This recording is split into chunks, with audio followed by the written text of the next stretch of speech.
सलाम दोस्तों, आपका दोस्त आपका होस्ट मलिक खिज़र हाज़िर है एक नई वीडियो के साथ। दोस्तों, यके बाद दीगरे जो नए वाक़यात जो हैं वो अफसोसनाक वाक़यात जन्म ले रहे हैं। लास्ट व्लॉग के अंदर जिस तरह मैंने अर्ज़ किया था, ईरान के जो सदर हैं उनके साथ तकरीबन 9 लोगों को एक हादसा पेश आया है, जिसके अंदर 9 लोग हैं वो जो इस दुनिया फ़ानी से रुखसत हो गए हैं, जिसके बारे में शक किया जा रहा है कि ये हादसा नहीं है बल्कि ये एक अटैक था। इसी तरह एक और बड़ा ही अफसोसनाक वाक़या पेश आया किर्गिस्तान के अंदर। मिस्र के कुछ लड़के थे, हॉस्टल के अंदर रहते हैं और तकरीबन 20-25 लोग लोकल्स थे, तालीम हासिल करने के लिए गए, डॉक्टर बनने के लिए गए हैं। वहाँ पर वो बड़ी अपनी तशवीशनाक हालत बताते हैं। बहरहाल पाकिस्तान जैसा ही मुल्क है, पाकिस्तान के अंदर अब भी तालीम का मयार, मेडिकल की तालीम का मयार बहुत अच्छा है।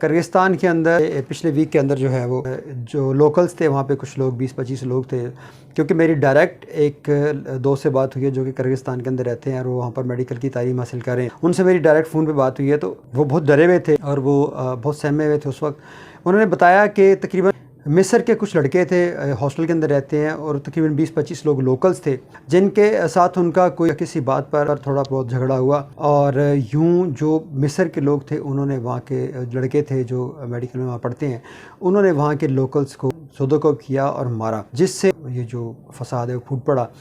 और वो लोकल्स वहाँ से मार खाकर तो चले गए। लेकिन उसके बाद वहाँ से कुछ और लोगों को लेकर वो उन्होंने यानी तकरीबन 200-300 लोगों को लाकर दोबारा हॉस्टल पर हमला कर दिया। अब हॉस्टल के अंदर ऑब्वियसली बहुत ज़्यादा तादाद थी स्टूडेंट्स की, जो कि इंटरनेशनल स्टूडेंट्स जो बैनुल-अक़वामी तौर पर वहाँ पे आबाद थे। तो उन स्टूडेंट्स ने दोबारा लोकल्स को, जो 200-300 बंदा आया था, उनको दोबारा फेंटी लगा दी और दोबारा उनको मारा और दोबारा मार खाकर चले गए। लेकिन उसके बाद जो हालात ख़राब हुए हैं, वहाँ पर तकरीबन 15 से 1600 लोग और उससे भी शायद ज़्यादा कह रहे हैं कि वो लोग आए हैं और उन्होंने वहाँ पर हमला किया है। शायद एग्ज़ैजरेट कर रहे हैं, मुझे ये बहरहाल ये फ़ोन पर उन्होंने जो डायरेक्ट मुझे इतला दी कि तकरीबन 1500-1600 लोग वहाँ से आए हैं और उन लोकल्स ने वहाँ पर हमला किया। उनके पास डंडे सोटे व्हाटएवर जो कुछ था, उन्होंने वहाँ पर आकर कश्तो खून की जो है वो होली खेली है। तकरीबन वो जो लास्ट टाइम जो खबरें बताई थी, वहाँ तकरीबन 3 जो हैं वो स्टूडेंट हैं वो जो मारे गए इन फसादात के अंदर और बहुत से ज़ख्मी हुए हैं। इस वाक़े की वजह से इंडिया से भी, नेपाल से, बांग्लादेश से, पाकिस्तान से, मिस्र से और बहुत से अरब ममालिक से वहाँ पे जो स्टूडेंट तालीम हासिल करने के लिए गए, डॉक्टर बनने के लिए गए हैं, वहाँ पर वो बड़ी अपनी तशवीशनाक हालत बताते हैं कि हमने बेड्स के नीचे छुपकर, दरवाज़ों के पीछे छुपकर, छतों के ऊपर छुपकर और जनाब वहाँ पर हमने अपनी जानें बचाई हैं। और अफसोसनाक ख़बर यह है कि वहाँ पर जो है वो जो स्टूडेंट्स हैं, ख़वातीन स्टूडेंट्स हैं, तालबा हैं, उनके साथ भी जो है ख़ासी बदतमीज़ी की गई है और बहुत से इस किस्म के केसेस भी रिपोर्ट हुए। तो बहरहाल ये वाक़या बड़ा अफसोसनाक वाक़या है और इसके ऊपर मैं थोड़ी सी रोशनी डालूँगा कि किस तरह किर्गिस्तान के अंदर ये मेडिकल कॉलेज जो है वो काम करते हैं। आपको याद मैं दिलाता चलूँ कि पाकिस्तान के अंदर भी प्राइवेट कॉलेजेस काम करते हैं, लेकिन पाकिस्तान के अंदर चूँकि गवर्नमेंट ने खासे सख्त रूल्स बना रखे हैं, पीएमडीसी ने खासा जो है वो सख्त किस्म के रूल्स बनाए हैं मेडिकल कॉलेज खोलने के लिए। और मेडिकल कॉलेज खोलने के लिए चंद एक शराइत हैं, जिनके अंदर जब आप मेडिकल कॉलेज खोलते हैं तो उसके साथ तकरीबन 100 बेड्स का एक हॉस्पिटल होना चाहिए, जिसके अंदर जो है वो तकरीबन मरीज़ हों, 90 मरीज़ मौजूद हों, जिनके ऊपर जो स्टूडेंट्स हैं वो जो तालीम हासिल करते हैं उनके इलाज करें और उनकी देखभाल करें, ताकि फ्यूचर में जाकर ये सारी जो प्रैक्टिस है उनके काम है। दूसरा, जिस तरह मैंने पहले टीचिंग हॉस्पिटल हो, उसके अंदर कम से कम 100 बेड हों और मरीज़ हों, इलाज के लिए वहाँ पर मरीज़ मौजूद हों। और इसी तरह पीएमडीसी के रूल्स को फॉलो करने के लिए वो बहुत सख्त रूल्स हैं,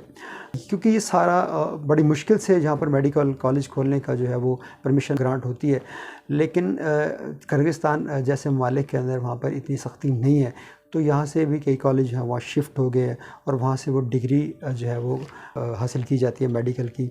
तकरीबन एक दोस्त ने बताया तकरीबन 1.25 से 1.5 करोड़ पाकिस्तानी रुपया ख़र्च होता है इस डिग्री को हासिल करने के लिए। तो एक बहुत अच्छा कारोबार है जिसको लेकर ये लोग कर रहे हैं। लेकिन उससे जो डॉक्टर्स प्रोड्यूस हो रहे हैं वो उन कॉलेजेस के अंदर से, क्या वो डॉक्टर इस काबिल हैं कि वो लोगों का इलाज कर सकें, क्योंकि उन्होंने कोई किसी किस्म का प्रैक्टिकल्स नहीं किए होते और थ्योरी पढ़ी होती है। पाकिस्तान के एक पॉलिटिशियन हैं, मैं नाम नहीं लूँगा उनका, वो इस धंधे में इन्वॉल्व हैं और मुबैना तौर पर बताया ये जा रहा है कि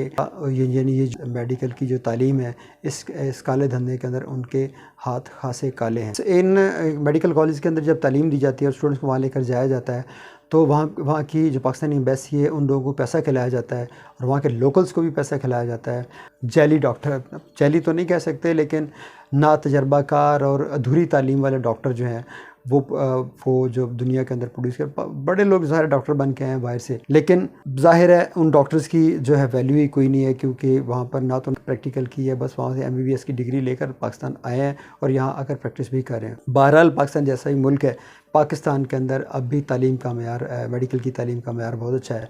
और हम देखते हैं कि हर मेडिकल कॉलेज के साथ एक टीचिंग हॉस्पिटल मौजूद है जिसके अंदर बाकायदा प्रैक्टिकल जो है वो स्टूडेंट्स को करके दिखाया जाता है ताकि वो आगे जाके एक मुस्नद डॉक्टर बन सके। तो बहरहाल ये एक जो है वो इसके ऊपर भी तहकीकात जारी हैं, जिस तरह मैंने पहले बताया कि इसके ऊपर तहकीकात जारी हैं, वहाँ पे हुआ क्या है। लेकिन जो माफिया है, ज़ाहिर है जो ये माफिया है जिसने ये सारा मकरू धंधा खोल रखा है, उनको भी बेनकाब होना चाहिए और गवर्नमेंट्स को चाहिए, तहकीकाती एजेंसीज़ को चाहिए कि उनको लेकर सामने आएँ ताकि आम पब्लिक को पता चले कि ये क्या हो रहा है, क्योंकि पाकिस्तान के स्टूडेंट्स भी काफ़ी बेचारे ज़ख्मी हुए हैं वहाँ पर और वहाँ से काफ़ी लोग बेचारे वापस आ चुके हैं और फ़्लाइट्स के तकरीबन 1000 से ज़्यादा स्टूडेंट पाकिस्तान का वापस आ चुके हैं। अब उनकी तालीम हर्ज हो रही है, इसके लिए गवर्नमेंट ऑफ पाकिस्तान ये कोशिश कर रही है कि उनकी ऑनलाइन जो है वो क्लासेस एहतमाम किया जाए। पाकिस्तान की खारजा जो वज़ारत खारजा उसके जो मुज़ाकरात जारी हैं किर्गिस्तान की वज़ारत खारजा के साथ और इस मामले को जल्द अज जल्द हल करने की कोशिश की जा रही है। बहरहाल